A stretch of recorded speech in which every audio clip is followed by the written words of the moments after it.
Hey guys, today I'm going to tell you how to fix identifying no internet access in Windows 11.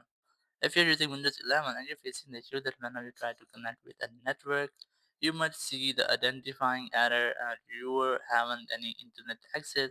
So let's see how can you fix the issue.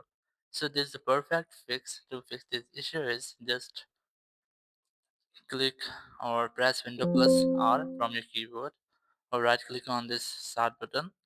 Click run to open run command here. Now in run command you just have to write services.msc. I have already written this. So just search for services.msc, click OK. Now you just have to wait for some loading. Then click on any of there. Then press W from your keyboard. Scroll down and look for W and autoconfig. Here's that. Just right click on this and then click on restart. Then click yes. So it might take some moments, almost 5 to 10 seconds in your PC. It will automatically reconnect with your network, and after doing that, your network will be successfully connected without any issue like that. Thank you very much for watching the video. Until next video, bye bye.